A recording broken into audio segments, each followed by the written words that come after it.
Well, bowling fans, we're back. Castle Lane's the site. The 2013 Stability Strikes Midwinter High School Team Classic. And Chad, you got to stay around, watch some bowling today. Two teams we kind of figured home field advantage. Racine Park would be here. On the girls' side, Burlington surprised for the leaders.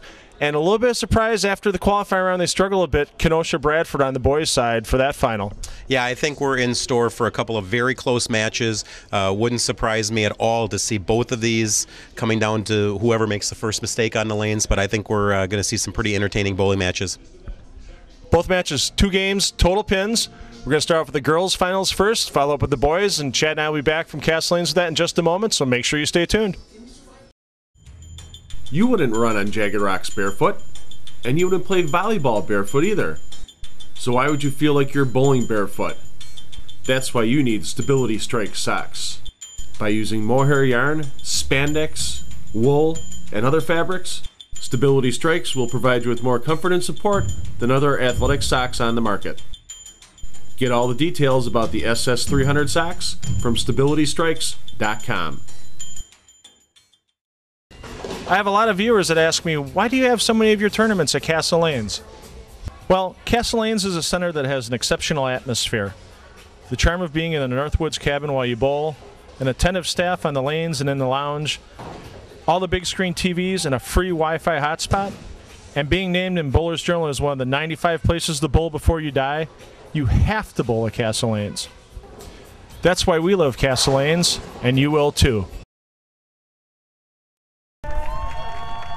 The opening game of the Girls' Championship, 2-game total pin match here from Castle Lanes and Racine.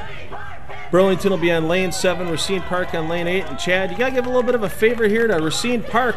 Home center here with Castle Lanes, one of the best bowlers in the state right now for the girls' side with Stephanie Schwartz. But Burlington side either, Liz Kramer at their ankle, pretty respectable as well. And we're going to get Tabitha Stevens leading us off here for Burlington.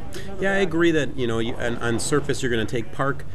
But hey, this is Baker. You never know what's going to happen. These teams have to bowl as one, and we'll see what happens. And they see each other a lot in District 3A competition in the Racine and Kenosha County area. And Tabitha a little quick on that one, and surprisingly get a 2-4-10 right out of the gate. Well, and we say it a lot on your shows. It's the TV cameras, the lights. They can all kind of screw with a bowler's mind, and she just got a little quick with her feet, and the ball didn't react. Well, they are bowling on fresh oil, so we re-oiled the TV pair before we got started today, so a little bit of a change for the bowlers as well. After 20 Baker games between qualifying and semifinal match play, going back to how the lane started today sometimes takes a little bit of a change. And now Brianna Woodward leading things off for Park. Very lean, lanky, and another ball that misses the head pin. Yeah, and with the slower speed actually off her hand, I thought that one might jump, because you saw in the qualifying the outsides here were very playable and you had a lot of ball reaction. So it looked like that might have been a little left to target, and we'll see what kind of adjustment that she can make. So, and Castle Lanes are known for kind of a longer house pattern than you see in a lot of centers, but with the number of honor scores that are shot here during their leagues, I mean, Phil last year, every time somebody shoots a 300 or 800, the Yonkos give away $100 in cash to that bowler, and they gave away, I believe it was $12,000 last year, so 120 honor scores.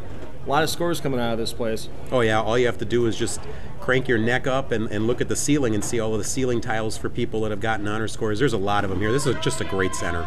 Amanda McGrew off the court side, and once again, I'm surprised because I think it's got to be nerves, Chad, because they got 7.5 minutes of practice on each of the 2 lanes here before we turn the cameras on for this match, and nobody's really touched the head pin yet, and they were pounding the hot pocket pretty good during practice. Oh, you just see all 3 bowlers. It looks like their feet have been a little fast. When you get those feet fast, the ball follows with it. You throw it a little bit faster, and it only takes 3 or 4 tenths of a mile an hour to make that big of a difference.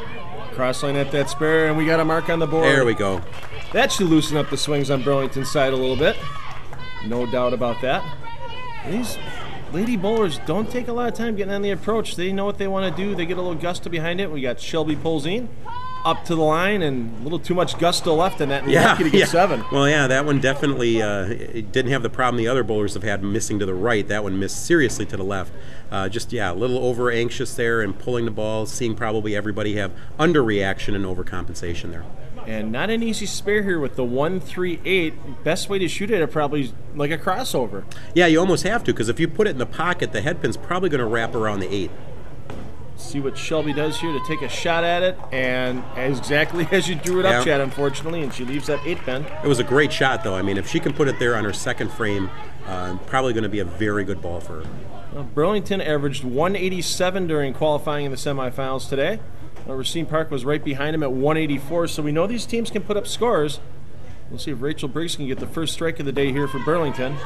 Way over the top on that one. You can see that ball just spinning down the lane. There we go. The break to get the crossover strike. And sometimes that's all you need for your team, just to really relax and go, all right, we got a break. Now we can do this. Let's just have some fun now. Early 12-pin lead for Burlington. You can see the lead there next to Burlington on the score sheet. We'll keep that running total of the lead is because this is 2 games total pins. And we saw Courtney here on our last show, Chad, in the mixed doubles, and she had a tough time against Bradford with her and her partner Andrew Mertens, and you'll see Andrew on the boys' side as well. Hey, how about something she didn't do at New Berlin too often? Yeah, right, yeah. Yeah, she threw the ball. I mean, that's the same way we saw her throw the ball at New Berlin, but here she managed to get the 10 pin out. Great shot by Courtney. So watch that ball just roll up, face up, very little deflection, and the 6 gets the 10 out. Want to thank Stability Strikes, the sponsor of the Midwinter Classic. If you've not checked out their brand of athletic socks yet, I've been bowling in them lately, Chad, more comfortable than I've ever been before. See if Robin can get comfortable in the pocket here. She does, but just leaves that 4-5, and that shows sometimes that those aggressive bowling balls might be a little too much. Exactly. We saw that in qualifying, that people were starting out with really aggressive equipment, but it deflects so bad because it has no energy left in the ball. And what is that, a Rotogrip Defiant? Is that what that is? I believe that you'd be correct on that. Yep, Yes. and it just probably rolled out a hair early. It was a good shot, good line, but just bad ball reaction. Gonna give it a shot here, try to fit it between. Just gets the 1, and that's gonna tighten up this match, knock it down to an even match between Burlington and Park here. I want to thank our friends at the Spare Time Radio Show. They're going to be sponsoring the 2013 Top Gun in March, and you'll see that as well on Time Warner Cable Sports 32. And once again, a bowler from Park gets fast. Yeah, and you're definitely, you can see where the oil line is. I mean, it seems to be anywhere around 10, 11, 12, and all of these girls are putting the ball right on that line right now. If they were to go a little bit further outside, I think they'd find some ball reaction. So we'll see if Katie makes an adjustment here. Long, lanky swing, 4 steps, very low at the line. I think she could find that for the pocket when she's back up in the 9th frame. Good spare to make there. Always good just to fill frames and Baker. That's how you get wins. Well, these anchor bowlers, you've seen them on some Youth Challenge telecasts in the past. Liz Kramer, she's got 1 title under her belt. She almost pulled her second one off earlier this season right here at Castle Lanes in our Kickoff Classic. And that little bit of a rollout week 10 again. Yeah, you saw the 8-pin fall very late, so Liz is pretty lucky just to leave the 10-pin here and be able to run that down. Not a bad look. You can see the ball going in, but you can see how badly it deflects almost to where the 6-pin would be standing. So she'll move cross lane. She doesn't believe in a spare ball. She just flattens it out, lets it go. No problem with covering up that 10-pin. Yeah, I always tell bowlers, if you can get the job done with your strike ball, that's fine. Whatever you need to do to make the spares. Well, my early vote, if you had a 2012, 2013 Girls Youth Bowler of the Year in Wisconsin so far, this bowler, Stephanie Schwartz, would get my early vote here, no doubt about that. Let's see what we can do here, getting into the commercial break for this first game of our 2-game total pin match. Can't throw it better, Chad. No, that's exactly where you want to look. Just right of second arrow, I think that's the spot to play. Perfect after 5 frames, and we're going to be back with more from Castle Lanes in just a moment. Make sure you stay tuned.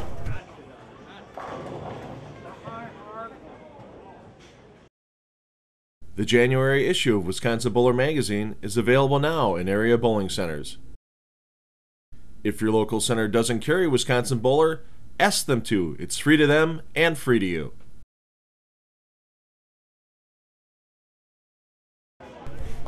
Five frames in the books here at Castle Lanes for the Stability Strikes Midwinter Classic. Chad, a lot of spares and opens going on out there. Only a couple shots in the pocket so far. What do these young ladies got to do to get themselves back in that 1-3 or 1-2 pocket? Well, I think there's a couple of moves they can make. They can move right on the lane, play a little bit further right. They can change to something, a harder shell, but a stronger pearlized reaction. And those are the two moves. And great mixer right there, tripping out the 4, 5, and 7. Nice ball. I think Tabitha was listening to you all the way up on the approach when she got done throwing that shot. Couldn't have drawn it up any better there. So who do we got it for Racine Park now? We got Brianna Woodward up again. Yep. Mm-hmm. Once again, that long, lean form. You'll see a lot of those Racine Park bowlers.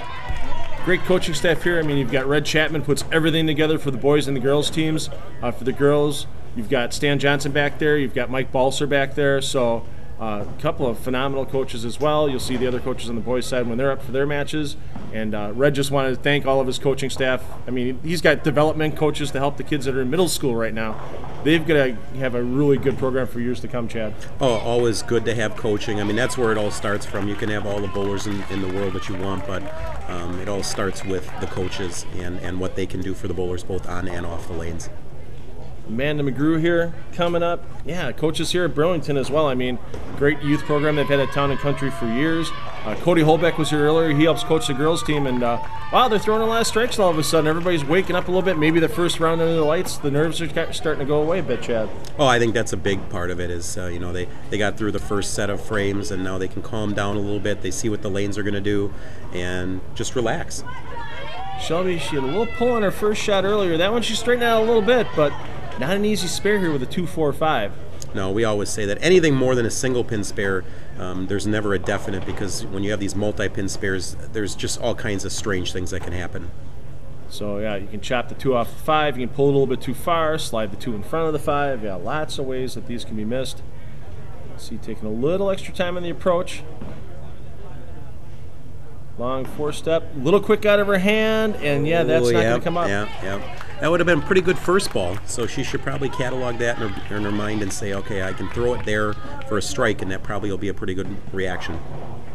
Well, got Rachel Briggs up now. She's a freshman, so one of the few younger players that Burlington has on this team. They always seem to have 1 or 2 really good players in the pipeline year after year.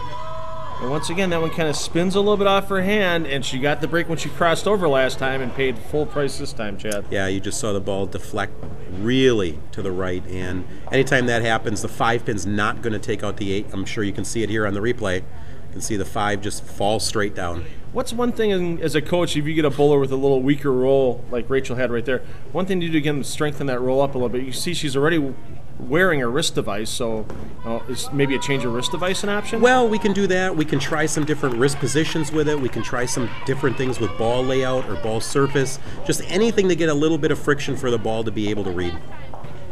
So Courtney Johnson looking to get her team back in the marking ways here, down by 11 pins in this 2-game total pin match. Courtney, I believe she's a senior this year? Yeah, that's what it looks like on the sheet here. Yep, senior. So rolls up, and she's 2 for 2 so far. That was a great shot. You could definitely see the ball. We talk about 3 phases of motion: skid, hook, and roll, and you saw that ball just roll right into the pocket. You don't have to have 500 revs and 25-mile-an-hour ball speed like a Jason Belmonte to get all 10 to go straight back in the pit. She was confident with it out of her hand, and once that ball went through the pin deck, you could just see a little bit of a fist pump, a little celebration on the way back to the team. Well, and that's what we always tell bowlers. If they have slower speed, they think they're not going to strike. And as long as your speed matches your rev rate, you're going to be just fine. And Robin, a little bit light in the pocket. Didn't leave the 4-5 she did last time, but once again, a little difference that time. The ball didn't have time to roll. She was too far in the oil, and you can just see the ball skidding all the way down. Yeah, it was close. I mean, just like your last shot with the 4-5. The week 7 just indicating that, like you said, the ball was hanging in the oil just a little too long, but not a bad shot. Yeah, I mean, they are bowling on Castle's house pattern, so we know it can be scored on, but sometimes if the bowlers aren't used to it or you get a little bit of nerves, you kind of squirt it in that oil left and it doesn't do much, and that's just overdone, and hey, guess what? It doesn't count. I believe that's what we call illegal pinfall. Yeah, ball bounces out of the left gutter, hits the 7-pin, that doesn't count. And we're back to an even match here, but if Katie Springsteen can toss a strike here for Park, they can take a 10-pin lead. Real short first step I noticed with Katie here, and then 3 real long steps to get to the line. Kind of lurches forward, and is that... Oh, wow. That was a nice break there. It was a pretty good ball. You know, obviously a 5-pin, a little weak, but getting that spinning pin to just hit it just that little bit. Yeah, it looks like it was the head pin came back across and fourth spin around, and it finally knocked it over.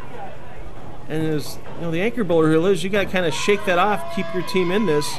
You know you're down 10, and once again, these kind of aggressive bowling balls, wet, dry, a little bit wet, dry conditions, and they're kind of finding trouble with it. They maybe should change to maybe even out the rotation or get out in the dry a little bit more and play it even harder. I definitely think so. I think the idea of, you know, we talk about pin placements, a pin up ball with a pearlized cover would be really good. You could even go slightly pin down. I mean, there's a lot of different options, but yeah, definitely the surface of the ball is not helping them. So Burlington's max here 162. If Liz can throw a strike in her last shot. Once again, I want to thank Stability Strikes for coming on board for the 2013 Midwinter Classic. Awesome footwear for when you bowl, when you golf, playing volleyball, walking around the house. More comfort than I've ever had of just a standard athletic sock before. If you haven't tried them, check out all the benefits at StabilityStrikes.com, and there's a lot of pros using that product now. Finishes with 9 for a 161, which means right now Park has an 11-pin lead. Their maximum score 192, with Steph Schwartz coming up. You've got to see Steph for a couple of years now, Chad.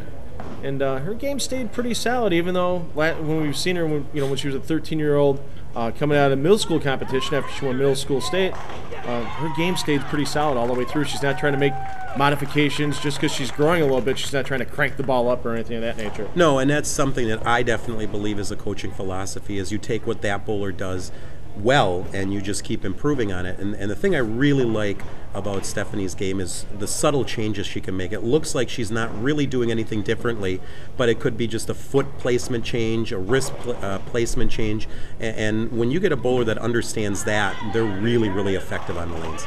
And once again, she's using a ball that's somewhat aggressive, but she's letting the ball get into a strong roll when it gets to the pocket, and you watch that 6-pin just slap out the 10 instead of having deflection where you leave a 10-pin, or even worse, we've seen it in 8-10 or 2.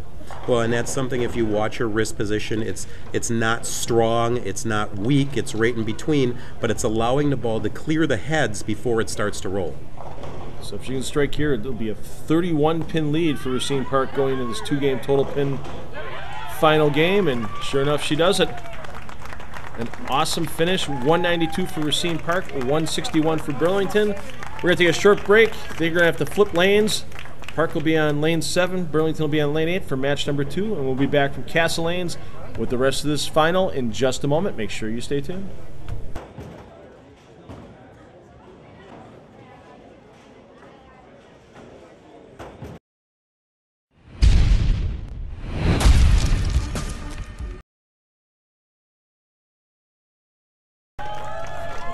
One game in the books here from Castle Lanes and Racine. Racine Park, kind of a little home field advantage here, Chad, up 31 pins after game 1, but as we've seen in a lot of matches before, especially in that mixed doubles tournament we just recently had, leads can disappear at 2 or 3 frames. Oh, sure, and depending on how the lanes are. Now, it looks like both of these lanes are fairly similar, but in Baker, you get a string going and the other team has a couple of bad breaks, this can turn in a hurry. Let's see what Brianna Woodward can do here. Long lean follow through, gets the ball to roll up, and not an easy spare conversion to come out of the gates with the old 2-7. No, I think I definitely, if I was Brianna, I'd move my feet probably 3, maybe even 4 boards to the right, throw it in the same spot. Just allow the ball to get to the head pin and give yourself a chance. So it's tough sometimes. I mean, if you realistically look at a 2-game total pin Baker match, you have 4 first ball shots to make an impression for your team, and sometimes it's hard when something's worked all day to make that big jump and move and barely misses a 7. It was a way to shoot at it. There's a couple of ways to aim at that. You can aim to the left of the 2-pin and hopefully the 2 hits the 7. She went for probably the better option of hitting the 2 on the left side and having the ball take it, but just missed it by just a little bit. Well, Tabitha Stevens, a senior at Burlington. She can get a mark here. She can keep that deficit down to 20 pins for Burlington.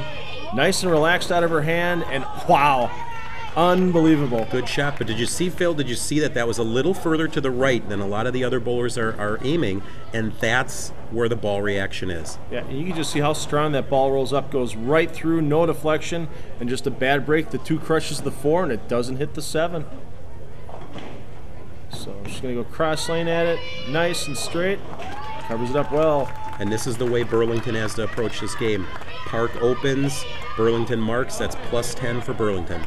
So the substitute, both teams have substitute bowlers in this game for the second frame bowler. They'll also bowl the 7th frame as well. Jessica Pfeiffer here for Racine Park. And just real quick, and sometimes it's hard, you had to sit and watch the whole first game, and no practice between the two games for these teams.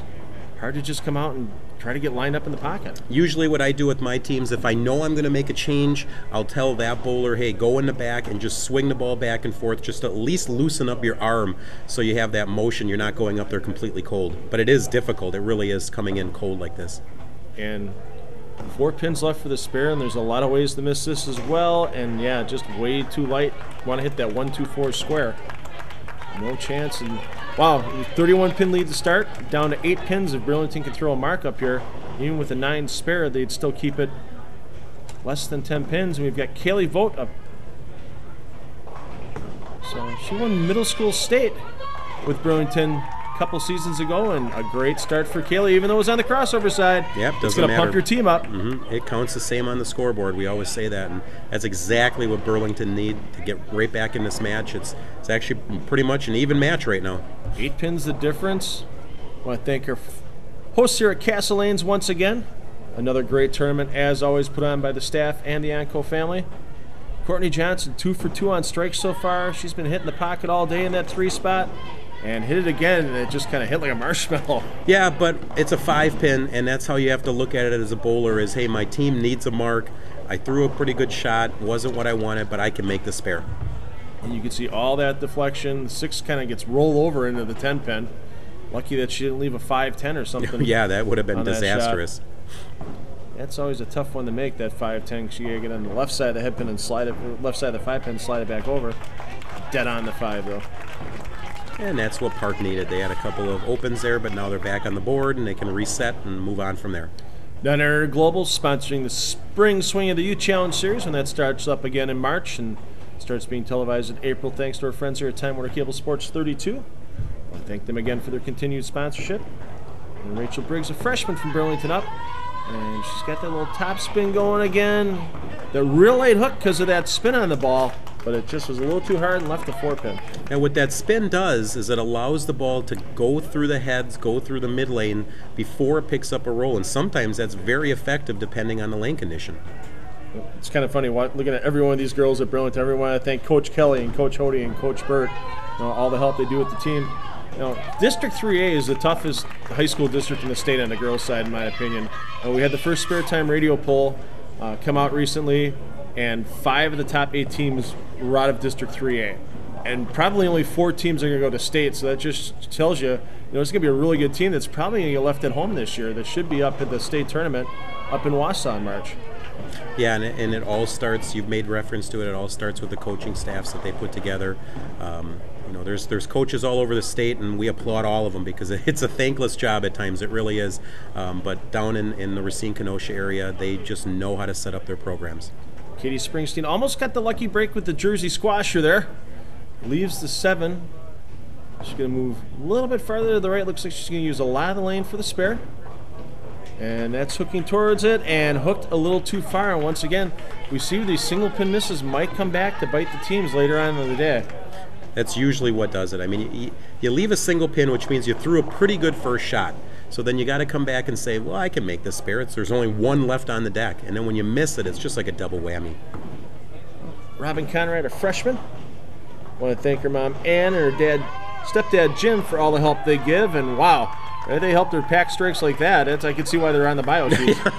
Wow, that was a great shot by Robin. That's a shot right there that we talk about every shot being able to fire up your team, but when you can do that, your team starts feeling more and more invincible. So that was an outstanding shot there by Robin. Well, you started the game 31 pins down. After 4 frames, you're 4 pins up on the match right now, and they're working on an open, so no matter what Stephanie does here, they can't retake the lead, but she gets the rest of the team set up with a strike in frame number 5.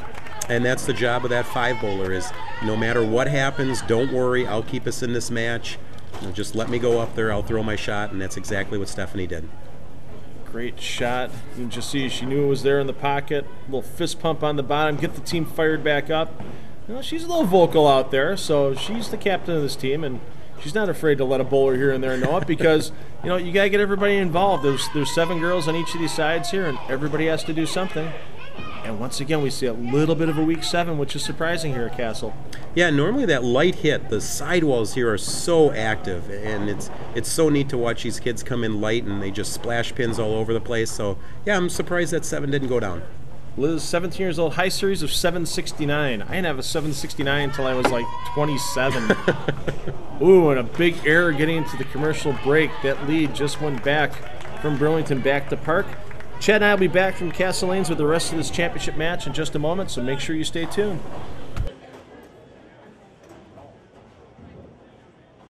Hi, join me, Leroy Butler, and my friends from CW18, My 24th, for the 2nd annual Cabin Fever Breakout.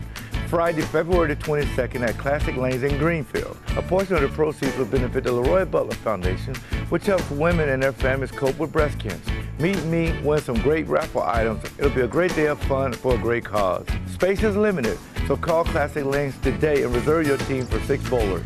Support the Leroy Butler Foundation and Wendy's Wonderful Kids. Sign up today.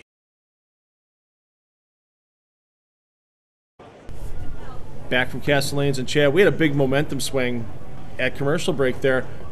Stephanie United Parks rung out opens with a nice strike in the 5th frame.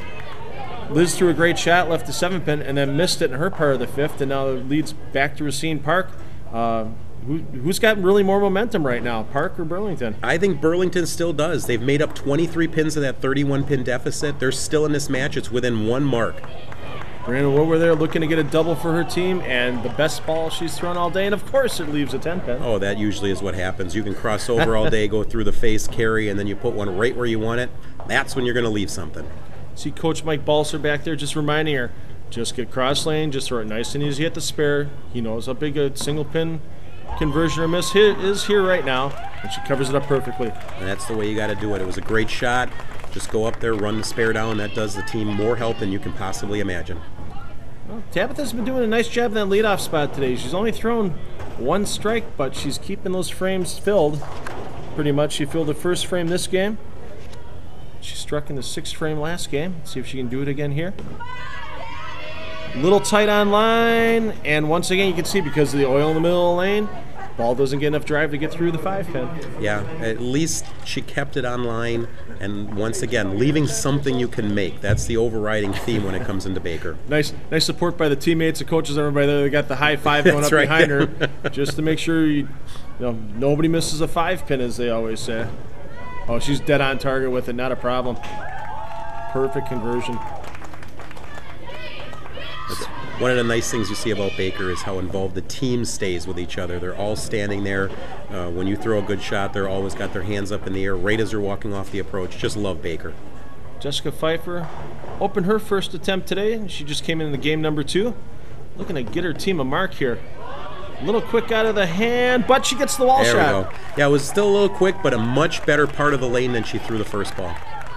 So gets a little bounce around. The head pin does the work on the old 4, 5, and 7. Dick Weber would be proud of that one if he was here. Kaylee Vogt up now. She struck her first time up. Also came off the bench to be part of the team on game number 2.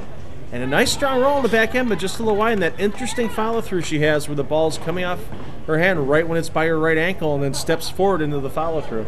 But if you watch, we've only seen her throw 2 shots now, but every shot is the same. And when you have consistency like that, it's okay. There is no, the only rule in bowling is there really is no rule when it comes to a physical game. So if Kaylee can repeat this every single time, that's just fine. Yep, and she leaves plenty of room behind the foul line. She doesn't have to worry about fouling. And if you're filling frames like that, like you said, Chad, it doesn't matter. I remember one of the matches we had a few years ago between Racine Park and Burlington. They had a girl, Cheyenne Yursky, who had just started to learn to bowl, and she was using a 1-step delivery because the coaches they thought it built consistency for her, and she filled a lot of frames when she was on TV that day. Oh, that's a great drill for anybody to bowl. I know they use it primarily as a learn-to-bowl technique, but outstanding drill for anybody to use in bowling. Courtney Johnson stays within the pocket again, but once again leaves that little tap at the 10. So, but she knows she needs to keep it clean for the team here. Watch that ball just kind of roll up and just kind of a little deflection. Almost actually got all the way to the 10. Yeah, and the 6-pin just kind of laid right in the gutter. No action whatsoever. Mark here to keep her team well in the lead, and that just didn't look good. She was leaned way forward when she was at release. And usually when you lean forward, ball's going to squirt out to the right. And now the lead, even though it's only a pin, it's the lead, and Burlington's got it back. And who would have thought 31 pins at the beginning of this game, we'd be fighting the last few frames here, and Rachel Briggs here needs a strike to keep her team in the lead.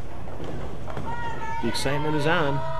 Needs to come up pretty hard, and yeah, that spinner release just isn't going to do it that last couple of feet when it goes long. And now here as a coach, you had the lead, you don't want to lose too many pins. Do you have her try to go for it or just take the 2, Chad? I think in the situation we're in right now, I think you just got to go for the 2. It's one of those high risk, high rewards, but right now the risk is just too high for the possibility of making it. So they're just going to move well to the right on the approach, go cross lane. Definitely going to get those 2 right on them both. And the lead, just like that, swings back to Racine Park. 13 pins right now, but with 2 frames to go, we've seen a lot of things happen. Oh, yeah. Over the years in these matches. Katie Springsteen looking to get a mark for her team here, at least keep them ahead. And that was just dead left all the way through her. Yeah, she definitely helped that one across the lane, but a 5-9, there could be a lot worse things to shoot at, and that's how Katie's got to look at this right now is, hey, that wasn't a real good quality shot right there, but I can still make this spare and help my team out. Yeah, one thing you have to avoid is just chopping that 5 off the 9, so she's probably going to move a little bit to the left from her strike line just to make sure the ball isn't hit too hard on the 5-pin. Well, that's going to be close. Oh. Yeah, when she let go of that ball, you could see she short-armed the follow-through. She didn't really come through it the way she wanted, so you had a little bit of concern there. Well, I'm sure the nerves are there. It's like, because the last thing you want to do right now, your team still has the lead, and you know if you chop a spare, the lead could go right back to Burlington. So, well, see what Robin can do here. She struck last time up. Made a nice adjustment when she moved to lane 8 here. Well, that's going to need the whole pocket. Wow, I think that's one of those ones where it's 2 wrongs don't make a right, but 3 wrongs make a strike. There you go. Yeah, I mean, just that's what we, in bowling call the frozen rope. It just roped right to the pocket, was a solid straight line. But, hey, that's exactly what you need if you're Burlington in the 9th frame. A little left, a little quick off her hand, a little fast, and nothing but 10 back for Robin there. And right now, Stephanie Schwartz, if she can strike out here, she can shut out Burlington. And, gee, what a surprise. Stephanie threw another strike. Well, but that's why she's in that 5-10 spot, is she can make a shot when she needs it, and definitely a huge asset to the team. Well, 163 is the maximum score here for Park, which means even with Burlington's 191, that would only be a 28-pin victory. Park would still take it home by 3 pins if both teams strike out the 10th frame. This is the huge one here. Nice post at the line, and wow. She did exactly what she needed to do. She put it right on line, put it right in the pocket, just a 10-pin. Just a vacuum cleaner of a 6 around the 10. Right now, Liz Kramer has a chance to double to win this match for Burlington. Single pin here. Does make a little bit of difference just in case what count it has to be. And that last shot. So 153 for Racine Park. Which means Burlington's, Liz is going to have to get the first 2 strikes here to have any chance of Burlington winning this match. Nice shot out of her hand. Well, there's the first one. Caves the 7-9 in. How about that? You can see the girls from Burlington. And the girls from Park look a little nervous back there now. Even the coaches are sweating it out. This might not be for a state championship or anything, but for this nice awards we're going to get thanks to stability strikes. Well, and it's more bragging rights than anything else. It's about the title. It doesn't matter what the title is. For the victory for Burlington. It's nice and on line. Oh, another 10-pin. Just a little quicker than that last shot and just didn't have the rotation getting in the pocket. And just that weak 6 and doesn't take out the 10. She knew she threw a good shot. You look at the replay, her reactions, and you look at the reactions for Park going, we just got away with something. Great match. This is why we do 2-game matches, though, for this. I mean, anything can happen. Comes down to 1 ball to decide the match. And I'm sure there's going to be some coaching about single pin makes There you go. by both teams once this is done. So a grand total of 345 for Racine Park, 341 for Burlington. The handshakes are going on, but guess what? We've got the boys' championship coming up next. Racine Park versus Kenosha Bradford. And Chad Source and I will be back from Castle Lanes and Racine with that final in just a moment. Make sure you stay tuned.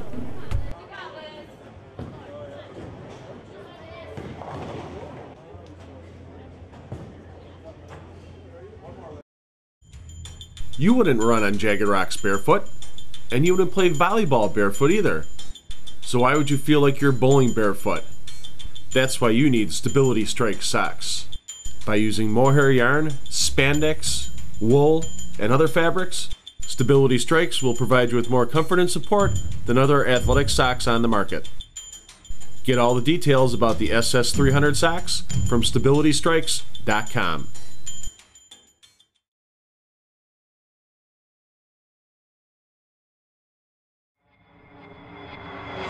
Wisconsin High School Bowling Club's District 1 covers Milwaukee and Waukesha counties. I recently asked Nadine Sonneman, District 1's Executive Director, for an outline of this season's activity. This year we have 51 teams. We have 21 varsity boys or co-ed. We have 12 girls and we have 18 JV. Our season starts the first weekend in December and goes till the end of January, and then in February it's tournament time. We have our JV tournament, we have our conference tournament, and then we run a scholarship tournament, and then state is always the first weekend of March.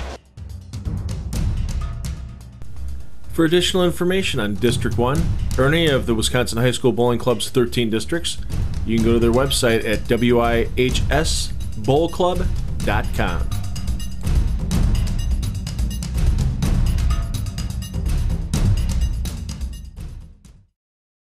Well, I'm here at the Great Hall at Cardinal Stritch University. I'm with Pat Clemens, the athletic director, Andy Pasturgic, the new head bowling coach here at Cardinal Stritch University for the program starting in 2013-2014. And Pat, great successful sport teams you've added this year. Men's soccer, great. Women's basketball have an outstanding season so far. Why bowling and why now? You know, bowling's one of the fastest growing collegiate sports there is. It and lacrosse and the NAIA schools have really taken a front kind of run at this and loading up a lot of teams, and it just seems like the right thing for Milwaukee. And the history of bowling in Milwaukee has been unbelievable, and it's the right time for us to really create some more campus vibrancy and some life on campus. So that's why we went with bowling. And Angie, you get to put your stamp on this program. First head coach of the program. What are you looking to get out for and finding recruits right now? You got your work cut out for you getting in the next season, finding a lot of recruits, fresh faces for your program. Absolutely, but Pat Clemens has done his fair share of work from August up until now. So now it's just getting myself out there, whether it's through high school tournaments, whether it's getting online, making some phone calls. But I think we're fully prepped, and we should do real well getting some recruits coming to Cardinal Stritch for the new program. What's the best way if a bowler is out there ready to look for a college, that are senior in high school, what's the best way they can contact you? Whether it's getting on the website at Cardinal Stritch, my phone number, my office number, my email, hopefully seeing me in person. I like having that face-to-face interaction, so hopefully that helps. Yeah, we got all that information on the bottom of the screen there for you. I think Cardinal Stritch, I think the Wolves are going to be a force next year, first year out. We've seen it with quite a few NAIA programs, and I know you've got the bar set pretty high for them, Pat. We do. You know, the nice thing about it, we're going to be the only scholarship program in the southeastern Wisconsin area.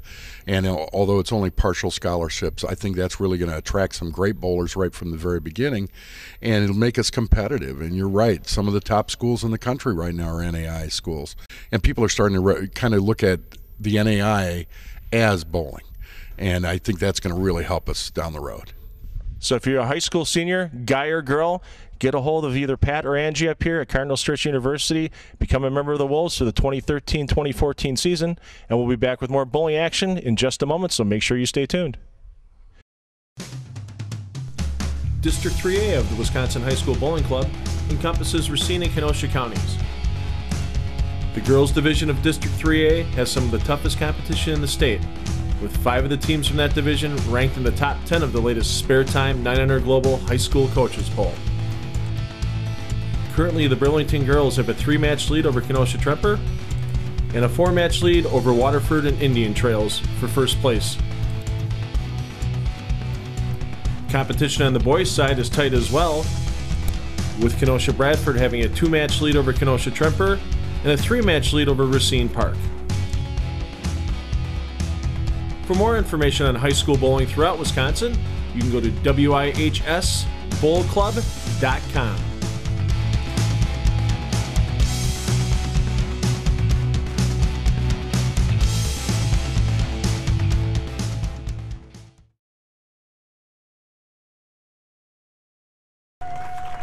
Well, girls' championships already in the books. We got the boys' championships here for the 2013 Stability Strikes Midwinter Classic. And Chad, these two teams all day going back and forth in their respective divisions. Racine Park just snuck out over Sussex Hamilton in their division. Bradford had to come back a long way. They were behind Indian Trails in their division by 150 pins after the qualifying round. Got some match play wins against them and passed them up, and now they're the opponent on the TV show. No clear-cut favorite on this one, too. Bradford, defending champ of the Midwinter Classic. Yeah, these are two very good teams, very disciplined teams. Really should be a good match. And Tommy Vert's starting off, and with the wall shot, gets all 10 down. Yep, there it is. That light shot here at Castle Lanes carries so well, and you'd expect that from the home lanes team. So you can see all the park staff coaching again. Once again, Red Chapman up this time, standing behind everybody. Want to thank all his assistant coaches, all the people that helped get this program together, and especially Phil and Patty Anko at Castle Lanes. And then you got the Hedges family down at Surfside Bowl, where Kenosha Bradford bowls, and a lot of these bowlers have that. Thank you to the Hedges family as well.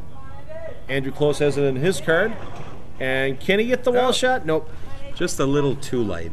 And Phil, you mentioned Indian Trails, and it was really neat watching them in qualifying. They had the front 10 one game. It was really neat to watch them shoot 289. It was a great game, a lot of energy that game for them. And it's only the second year of the program for both the boys and the girls side. Girls didn't participate in the tournament today. They had a couple of illnesses. Everybody's fighting these flu bugs going around. Yeah. So Indian Trails really wanted to be here for the girls' side. Couldn't make it, but they're another one of those teams that's in the top 10, ranked statewide, and it's one of those teams you're probably going to see up at the state tournament. Oh, bowler we saw, bowled with Courtney Johnson in the mixed doubles. I'm sure he's looking for a little revenge against Ryan Schrader from Bradford here. Andrew Mertens. Thrown off the left side. That's just way quick. Quick and way left, yeah. And there's the 189. Yeah, that's. I've seen that at the Peterson once or twice in my career. I'm sure you have. Yeah, we don't really have a conversion technique drawn up for this because you don't see it that often. It's kind of just chuck it right up the middle and split it like a baby split in the back.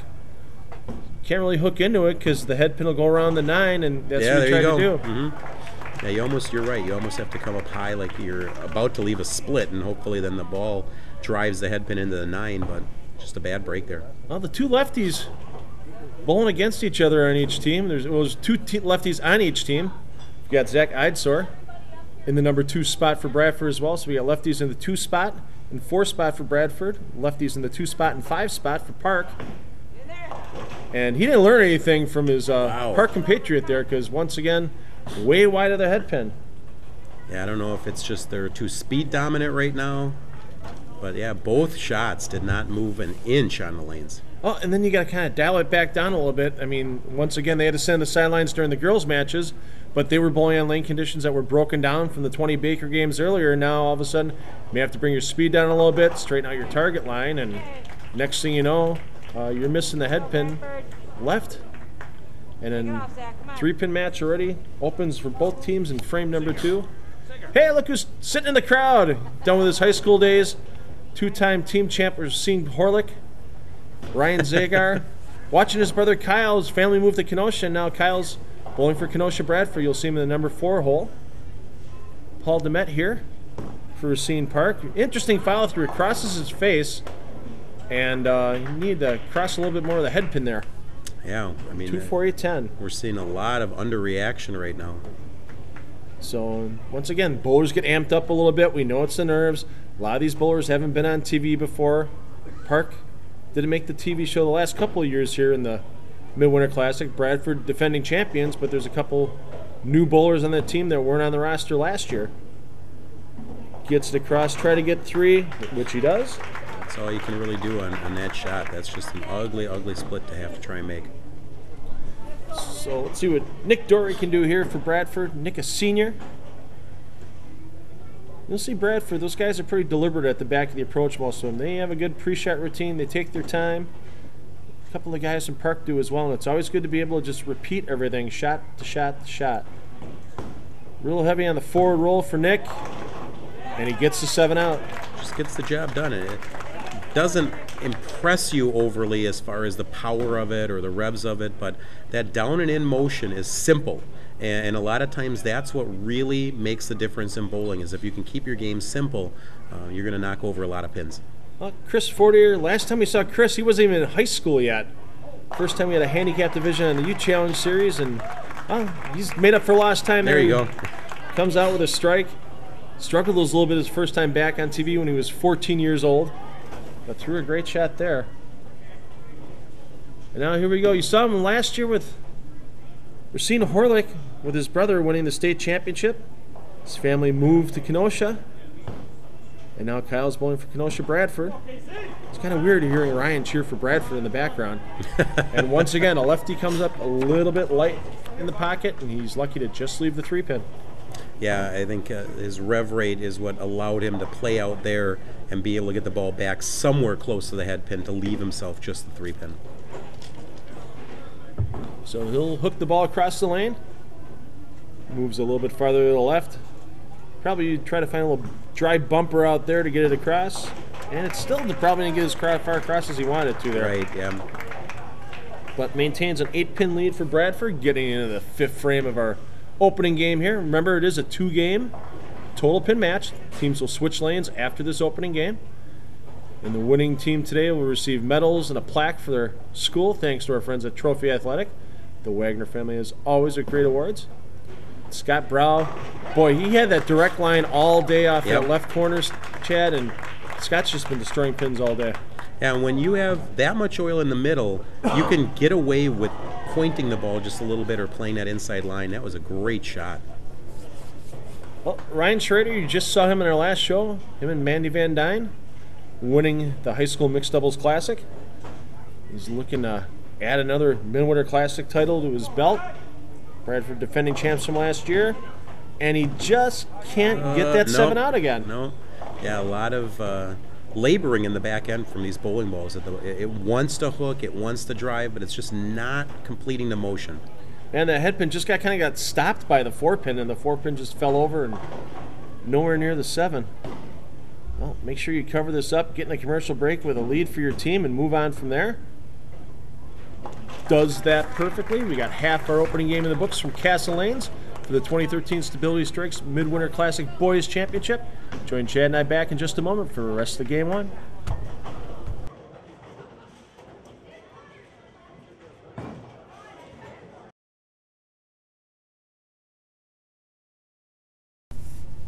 Who would believe another close match in the Stability Strikes Midwinter Classic Boys Championship?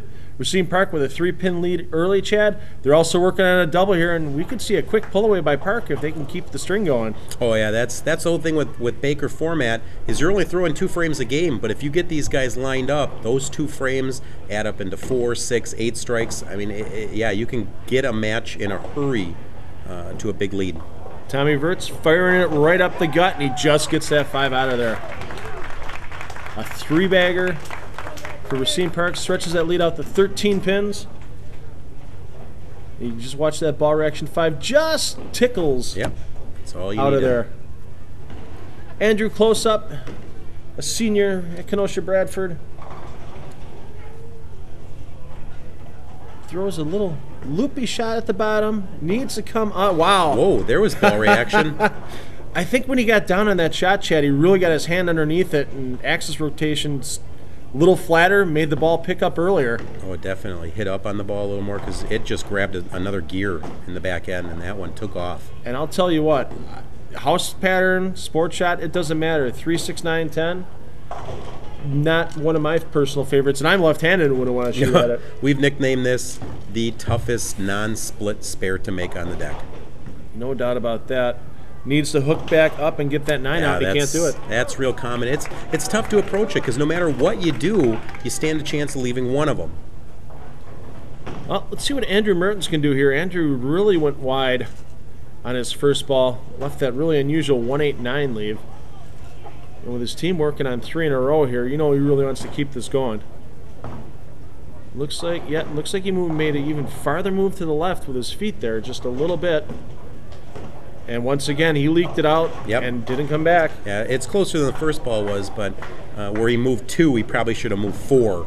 I'm not sure how many boards exactly he moved, but he probably should have doubled whatever he did. And that's a definite rally killer right there, the old 3-6-7.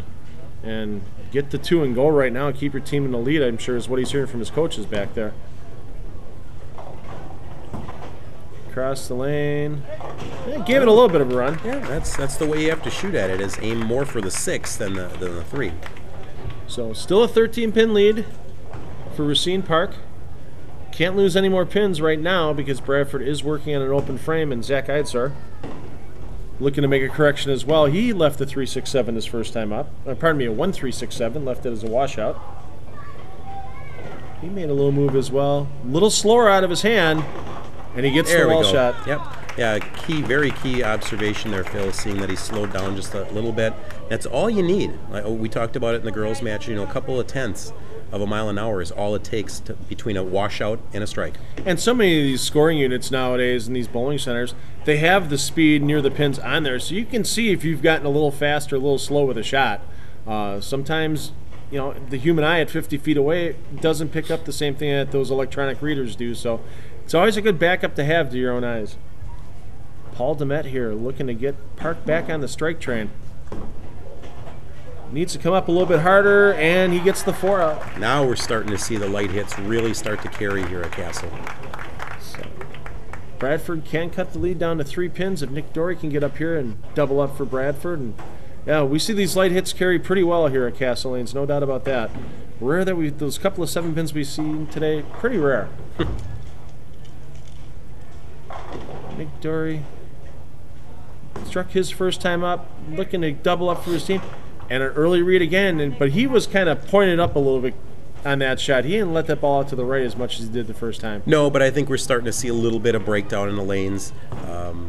We had a match on him already, and you're just starting to see the lanes, the oil pattern on them change, and that's very characteristic.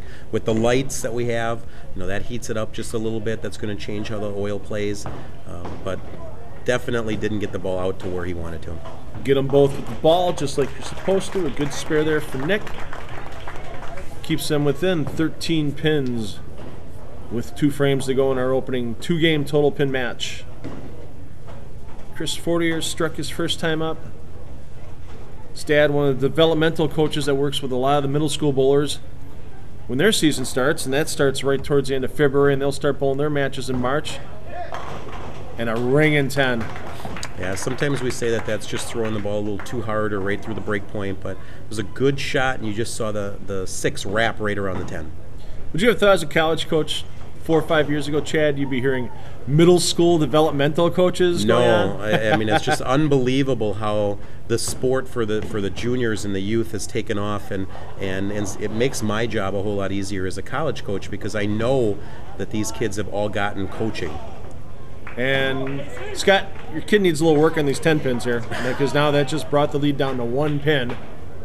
So tighten things right back up. Once again, 900 Global, great sponsor of all of our youth tournaments here.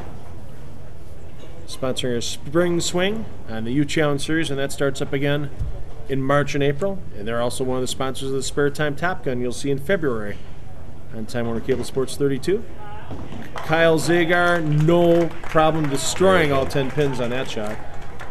And that's pretty much where we saw the lefties playing all day, is right outside of 10, closer to 5, and that ball just rolls up and annihilates the pins.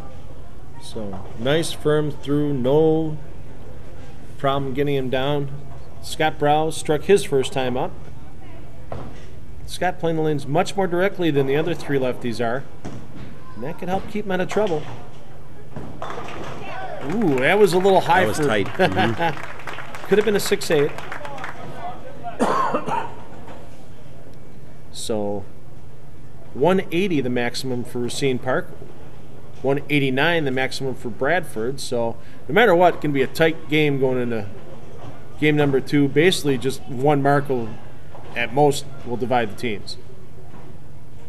See what Scott can do here. The second shot in the 10th. That's a little right. Yeah. And you could see where he just, it was just a pull. He had got on the bottom of his swing, and he's a very muscled player, so you get that little pull on the bottom, and it's going to go right on you real quick. Especially with, playing outside of where the oil line is. Right. Where you're laying the ball down. So get one and go here, I'm sure. Which he does. That puts him at 169. So Bradford can take a 20-pin lead if Ryan Schrader can go off the sheet here in the 10th frame.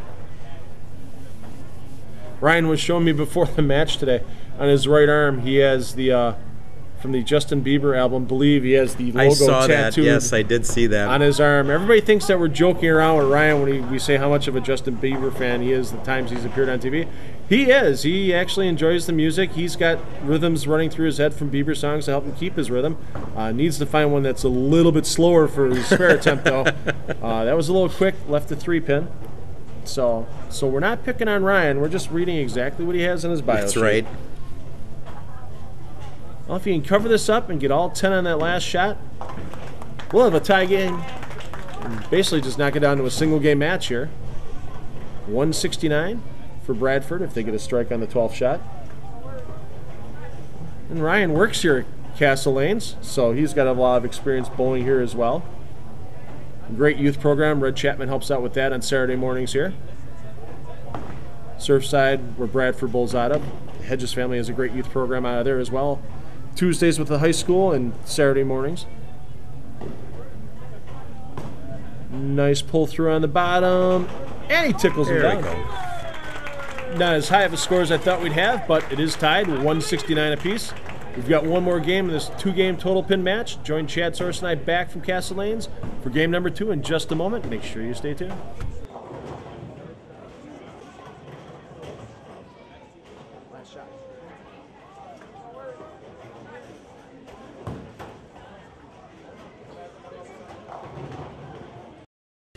I have a lot of viewers that ask me, why do you have so many of your tournaments at Castle Lanes?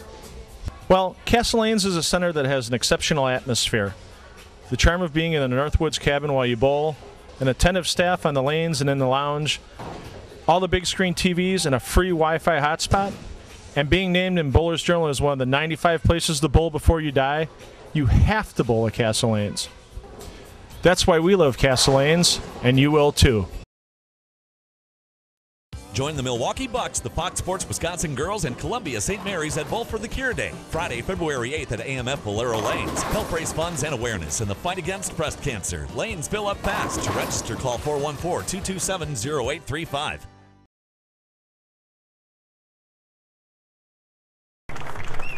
Well, basically a 1-game match here from Castle Lanes. Tie at 169 the first game. And Chad, really not much the bowlers can change except really just mental outlook right here.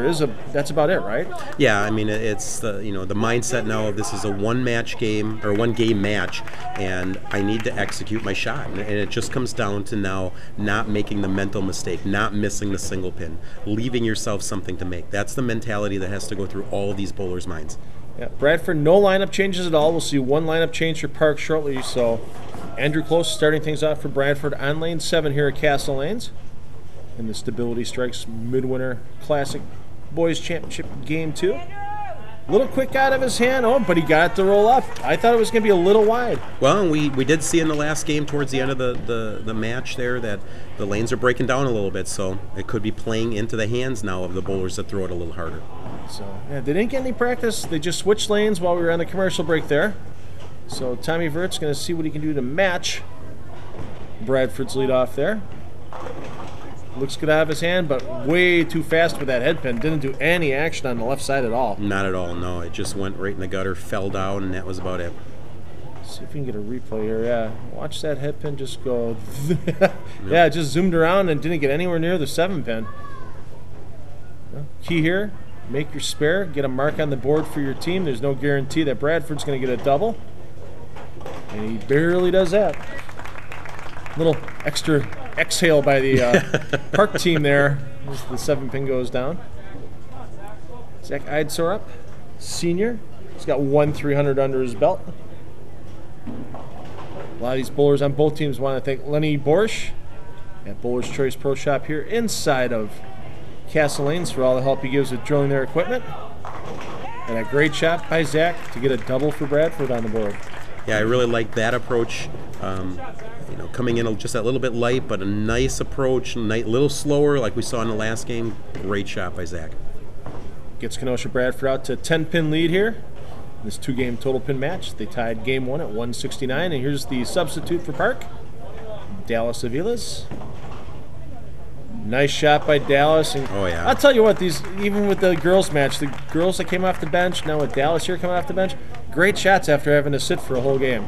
Well, and it's just like in other sports where you bring somebody in and they just provide that spark. Like in baseball, you bring somebody off the bench for a pinch hitting opportunity and they get a hit and that fires up the team. Hopefully Dallas can do the same thing for his. Nick Dory up here for Bradford. Nice high start. A lot of forward roll on that ball. Keep it in play and just a hair quick, leaving that 2-4. Should be a relatively easy spare for him. So, see, not too much concern there in the faces of his Bradford teammates. They know it, you know, don't see too many 300s in Baker out there. Most teams don't start thinking about it until they get their first run through of 5 in a row or so. And we had a couple of close calls early in the tournament. You mentioned the Indian Trails. They ended up with 288 the game. There were a couple of 279s during qualifying as well. It was an interesting 272 game, too. I didn't ask what the pin counts were in between to get to 272, but I saw that on one of the coaches' recap sheets earlier today. That's a tough one to get to. 270. Any score with a 2 in it, it's tough to get Absolutely it is, yeah. It's usually got a good story in it, though. Usually. And we got Paul Demet here up for Racine Park, looking to get a double on the board and get his team into the lead. Follow through goes well over the left shoulder, and there we go.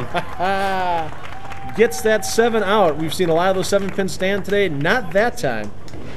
And a 2-pin lead swings over to Racine Park, working on that double. Headpin doing a lot of work and just barely getting that 7 out of there. Just that little anticipation he's got going there. And once that 7 falls, you see a little hand flip down. Kyle Zagar looking to keep momentum in Bradford's back pocket. Struck his last time up. That looks to be online. That'll teach that 8-pin to try to stand. Wow. Whatever came back across and hit the head of that 8-pin, probably the head pin. Yeah, that's what it was, yep. Just one bounce and just a tomahawk into the top of that 8-pin. Well, Chris Fortier's got his work going here, trying to keep the string going for Park, looking for 3 in a row. A good shot, and another 7-pin on lane 8. Yeah, we've seen a lot of those on that lane. It's very odd. It could be that they're just catching a little more oil. They're playing a little, like one board too far left. But they're not bad shots by any means. No, the headpin's just coming off the sideboard, and it's just hitting the 4 or the 5-pin and just stopping dead. It's just unusual pin action. It's usually you see those get back towards the 7-pin, and quite a few times now we haven't. A nice cover, though, by Christopher to keep his team up by 1 pin. Gotta love these close matches we get here at the Midwinter Classic. They're always our close matches. When these teams get down to that final 2-game total pin match, there's no die in any of them. Even if their team gets down 30, 40 pins early, we saw it in the girls' match. Yep. Bradford down 31, goes down to the last shot of the game. Ryan Schrader up now, looking to get that back in the pocket, and a slap of the 10. And now, yeah, these teams are starting to roll now. This is kind of what we figured that we'd see the first game, but took them just a little bit to calm down, find where they want to throw on the lanes. But now they're putting up some shots. Well, Scott Brow going to be coming up off the left side here for Racine Park. Knows he's got to keep his team within a mark by throwing a strike on this shot. Scott's been pretty good all day. He had that one leak shot, second ball of the 10th frame last game. He stays on line. A great shot to get us into the commercial break for this game. Less than a mark dividing the two teams. We're going to be back from Castle Lanes with the rest of the Stability Strikes Midwinter Classic Boys Championship in just a moment.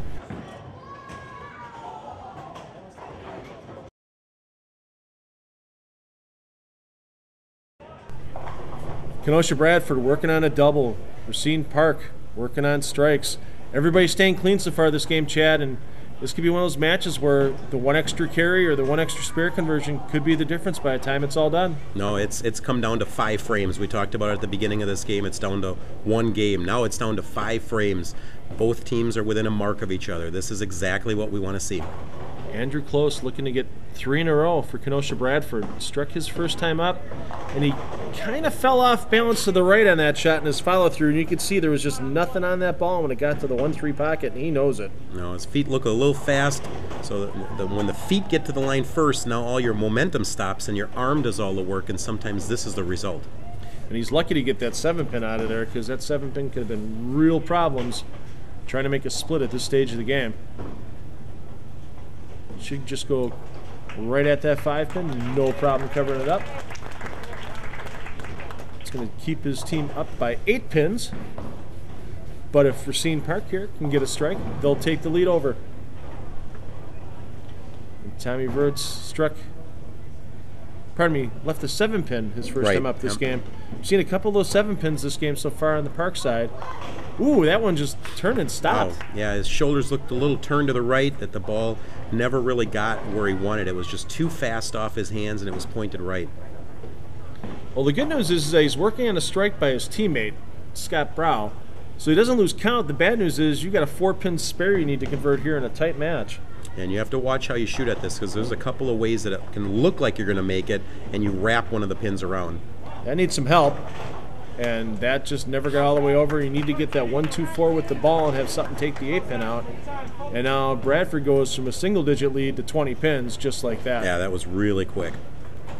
So we'll see what Zach Eidsor can do. Zach seemed to figure out the left side here. He struggled a little bit game 1. Came out of the gates in game 2 with a strike on his first shot. Yeah, that's nice. Both teams have 2 lefties, so they can kind of talk to each other, see what they miss. Usually lefties like us, Chad, we're kind of left out in the open. Yeah.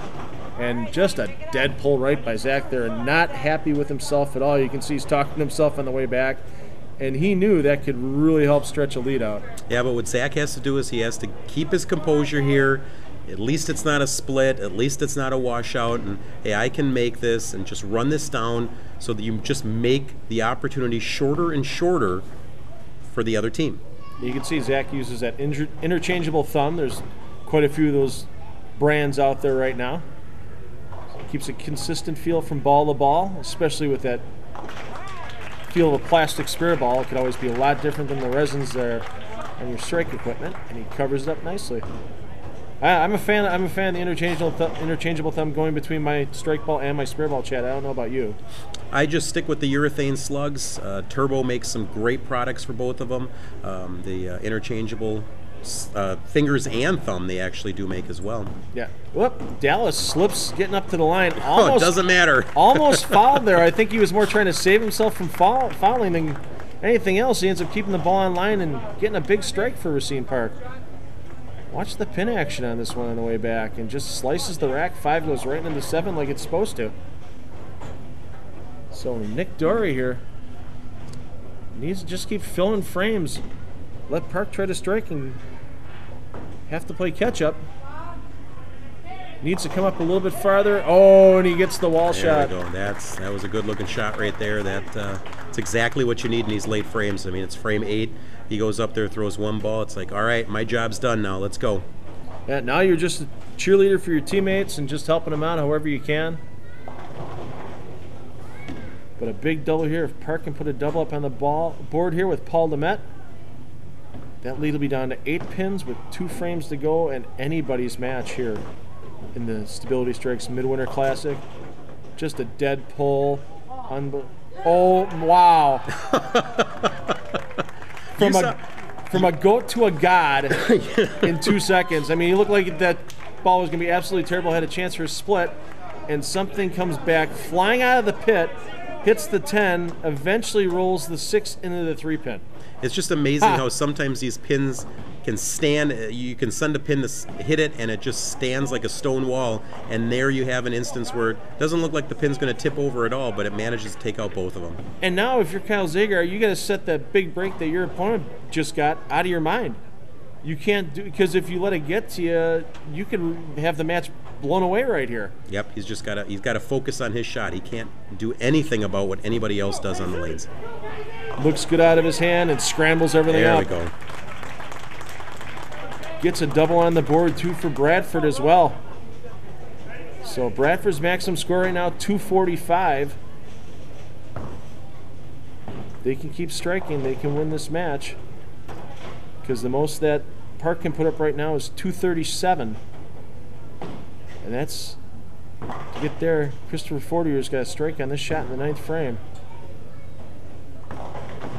Online, but a little quick, and we've seen it on lane 8 the last few times now. If it gets a little bit to the left and a little quick, it doesn't respond on the back end. And that's a shot we're seeing more and more with this modern equipment, that it didn't look that bad going down the lane, and it looked, even when it hit the head pin, like it was light enough to mix things up. We've seen some other light mixers that take it out, but it just leaves those 4 pins, and you wonder why. Well, get the spare and go on here, but you're going to need a lot of help from Ryan Schrader, Kenosha Bradford's anchor, to have any chance in this match right now. I mean, right now, an open frame for Bradford would put him at 213 if you went 9 miss, and Scott Brow would have to strike out for Racine Park to get to 213. So realistically, any mark here by Bradford, and they're the Stability Strikes Midwinter Classic champions. Open frame leaves the door open for Racine Park to strike out and win. Pretty solid out of Ryan's hand. Nice shot. To lock up a match and just go 10 flush. And to know it, too. Yep. Went up there. You saw him take a real deep breath before he stepped on the approach. Great pre-shot routine. Put it right in the friction outside and let that ball just rev up right to the pocket. Ryan's having himself a pretty good winter so far. High school mixed double classic champion, midwinter team champion, probably be in the Top Gun finals. He'll have a chance to make TV through that as well when that qualifying comes about. You might see him winning that as well this year. You never know. It's a great tournament you put on, Phil. A lot of fun to have bowlers from around the area, the top guns of their area come down and see what they can do on the lanes. We had a lot of fun coming down and cheering for them last year. And it's just such a unique setting at Sherwood High School. I mean, 4 lanes underneath the gym of the high school. They recently renovated. It looks great. And it's available for public use. You can always go to Sherwood High School's website. Just look at the rec department, and you can rent it for a birthday party. You can rent it for team building, all kinds of stuff. So always available through the Sherwood Rec Department as well. And we got Aaron Fensky coming in to get that championship shot. Hey, it looks pretty good. There we go. How about that for a highlight for him as a senior? Walking off into the sunset, get the last strike for your team for a 245 game, and that Stability Strikes Midwinter Classic Team Championship. Well, you can see disappointment at Scott Brow's face. You know that's not what Racine Park was looking for. You want to follow up on that girls' victory, take both titles home, but state tournament's still around the corner, first weekend of March, and I think all 4 teams you saw today, you'll probably see them up there, and maybe you'll even see them on the TV finals. So let's see if Scott gives this one a run here. Why not? Nothing to lose. Give it a try. Good try. Not bad. So got a final match score here, 414 to 358. Kenosha Bradford over Racine Park. Great bowling today. Chad Sorstein are going to be back from Castle Lanes to wrap up both championship matches in just a moment. Make sure you stay tuned.